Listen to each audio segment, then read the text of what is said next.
मनोज और प्रेरणा की शादी को अभी 1 साल ही हुआ था। मनोज एक कारखाने में काम करता था। प्रेरणा घर संभालती थी। एक दिन मनोज शाम को घर आया तो प्रेरणा ने कहा, सुनो जी, आज घर का सामान लेने जाना है। यह सुनकर मनोज बोला, ठीक है, तुम चाय बना लो, पीकर चलते हैं। प्रेरणा चाय बनाकर लाई। दोनों चाय पीकर सामान लेने निकल पड़े। अंधेरा हो गया था। मनोज प्रेरणा को साइकिल पर बैठाकर बाजार में पहुंच जाता है। सारा सामान खरीदकर दोनों वापस चल देते हैं। अभी कुछ ही दूर गए थे कि साइकिल का टायर पंचर हो जाता है। दोनों साइकिल से उतरकर पैदल चलने लगते हैं। सर्दी का समय था। रात को पूरा रास्ता सुनसान पड़ा था। प्रेरणा ने कहा, मनोज, मुझे डर लग रहा है। यहां कोई भी नहीं है और हमारी साइकिल भी पंचर हो गई है। प्रेरणा की बात सुनकर मनोज हंसने लगा। अरे तो क्या हुआ? तुम तो बेकार में ही डर रही हो। मैं हूं तुम्हारे साथ। डरो मत। आगे एक पंचर बनाने वाले की दुकान है आगे। वहां पंचर लगवाकर जल्दी घर पहुंच जाएंगे। दोनों तेज तेज कदमों से आगे बढ़ रहे थे। अचानक प्रेरणा के बालों पास से एक तेज हवा का झोंका गुजर जाता है, जिससे प्रेरणा रुककर इधर उधर देखने लगती है। मनोज उसे देखकर कहता है, क्या हुआ? रुक कैसे गईं? जल्दी चलो। प्रेरणा मनोज का हाथ कसकर पकड़ लेती है। मनोज, यहां कोई है। अभी अभी मुझे ऐसे लगा जैसे मेरे पीछे से कोई मुझे छू कर निकला है। मनोज इधर उधर देखता है लेकिन उसे कोई नजर नहीं आता। वह कहता है, प्रेरणा, कोई नहीं है, चलो। दोनों तेजी से कदम बढ़ा रहे थे। तभी उन्हें कुछ आवाजें सुनाई देने लगती हैं। ये आवाजें साइड में खड़े पेड़ों के पीछे से आ रही थीं। इस बार मनोज भी थोड़ा डर जाता है। तभी अचानक लाइट चली जाती है। स्ट्रीट लाइट बंद होते ही चारों ओर घना अंधेरा पसर जाता है। प्रेरणा की तो चीख निकल जाती है। वह हाथ से टटोलकर मनोज का हाथ पकड़ने की कोशिश करती है, लेकिन उसे मनोज कहीं दिखाई नहीं देता। प्रेरणा वहीं रुककर अंधेरे में मनोज को देखने की कोशिश करती है। प्रेरणा बुरी तरह डर जाती है। वह 2 कदम आगे बढ़ाती है, लेकिन यह क्या, वह किसी चीज से टकराकर गिर जाती है। गिरते ही प्रेरणा की कोहनी से खून निकलने लगता है। इसकी परवाह करे बगैर वह मनोज मनोज चिल्ला रही थी। वह उस चीज को जिससे वह टकराकर गिरी थी टटोलती है। अरे यह क्या, यह तो मनोज की साइकिल गिरी पड़ी थी। प्रेरणा बहुत घबरा जाती है। वह उठकर खड़ी हो जाती है। मनोज, कहाँ हो तुम? मेरे पास आओ, मुझे बहुत डर लग रहा है। लेकिन मनोज की ओर से कोई जवाब नहीं आता। कुछ ही देर में लाइट वापस आ जाती है। तेज रोशनी में प्रेरणा देखती है कि उसके पास ही साइकिल गिरी पड़ी थी। साइकिल पर टंगे हुए दोनों थैले भी गिर गए थे। कुछ सामान इधर उधर बिखर गया था। मनोज का कहीं अता पता नहीं था। प्रेरणा मनोज को पुकारती हुई चारों ओर बेतहाशा भाग रही थी।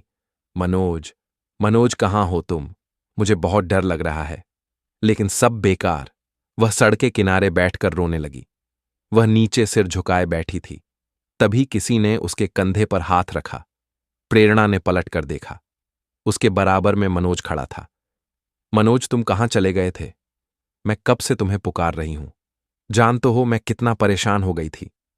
प्रेरणा खड़ी हुई और मनोज से लिपट गई, लेकिन मनोज ने कोई जवाब नहीं दिया। उसने प्रेरणा को अपने से अलग किया और बोला, चलो घर चलते हैं। मनोज ने साइकिल को सीधा किया, उस पर बचे हुए सामान का थैला टांगा और घर की ओर चल दिया। प्रेरणा को उसका व्यवहार कुछ बदला हुआ नजर आ रहा था। प्रेरणा उसके पीछे पीछे चल रही थी। प्रेरणा के मन में कई सवाल उमड़ रहे थे। मनोज कहाँ गया था? वह इतने गुस्से में क्यों है? उसने मुझसे अच्छे से बात भी नहीं की और अब वह किसी बात का जवाब भी नहीं दे रहा है। रास्ते में प्रेरणा ने कई बार मनोज से सवाल किए, लेकिन मनोज चुपचाप सिर झुकाए चला जा रहा था, जैसे उसे प्रेरणा से कोई मतलब नहीं था। मनोज के इस व्यवहार से प्रेरणा बहुत परेशान हो गई थी। घर पहुंचकर प्रेरणा किचन में खाना बनाने चली गई। मनोज अपने कमरे में जाकर सो गया। प्रेरणा उसके लिए खाना बनाकर लाई, लेकिन उसने दरवाजा नहीं खोला। काफी आवाज देने पर भी जब वह नहीं जगा तो प्रेरणा बाहर ही एक चादर बिछाकर सो गई।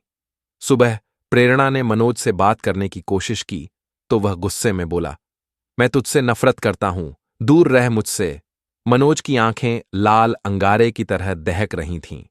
प्रेरणा बहुत डर गई। उसने कुछ नहीं कहा। मनोज अपने काम पर चला गया। धीरे धीरे मनोज का व्यवहार बदलता जा रहा था। वह घर आता, खाना खाकर चुपचाप कमरा बंद करके सो जाता। एक दिन प्रेरणा ने कमरे में बने छोटे से रोशनदान से अंदर देखा तो मनोज दीवार की ओर मुंह करके खड़ा किसी से बात कर रहा था और हंस रहा था। प्रेरणा को कुछ समझ नहीं आया तो वह जोर जोर से दरवाजा पीटने लगी। काफी देर बाद मनोज ने दरवाजा खोला और गुस्से में बोला, क्या है, सो जा जाकर। प्रेरणा को भी गुस्सा आ गया। तुम किससे हंस हंसकर बातें कर रहे थे? तभी मनोज की आंखें लाल हो गईं। वह गुस्से में बोला, लेकिन उसकी आवाज में एक लड़की की आवाज शामिल थी। यह मुझसे बात कर रहा था। क्या करेगी? अब ये तेरा नहीं है, इसे मैंने अपने वश में कर लिया है। अपनी जान बचाना चाहती है तो भूल जा इसे और कहीं और चली जा। यह कहकर मनोज अंदर चला गया और जोर से दरवाजा बंद कर लिया। प्रेरणा बहुत डर गई। हे भगवान, इस पर तो किसी प्रेत का साया है। प्रेरणा पूरी रात रोती रही। सुबह मनोज प्रेरणा से बात किए बगैर काम पर चला गया। कुछ ही देर में दरवाजे पर दस्तक हुई। प्रेरणा ने दरवाजा खोला तो सामने मनोज का दोस्त पवन खड़ा था। भाभी जी, मनोज है क्या? वह कई दिन से काम पर नहीं आया। मालिक ने मुझे पता करने भेजा है। अगर कल तक वो काम पर नहीं आया तो उसे नौकरी से निकाल देंगे। प्रेरणा को गहरा धक्का लगा। उसने कहा, भैया वो कहीं गए हुए हैं, मैं शाम को उनसे बात करूंगी, कल उन्हें काम पर जरूर भेज दूंगी। पवन के जाने के बाद प्रेरणा घर से निकली। वह एक तांत्रिक को जानती थी। वह उसके पास पहुंच गई। उसने तांत्रिक को सारी बात बताई। तांत्रिक बोला, बेटी, उसे किसी तरह मेरे पास ला। वैसे तो यह काम मुश्किल है, लेकिन फिर भी तू कोशिश कर। अगर वह ना आया तो उसका कोई कपड़ा ले आना, मैं उससे ही उस प्रेतात्मा को बुलाऊंगा।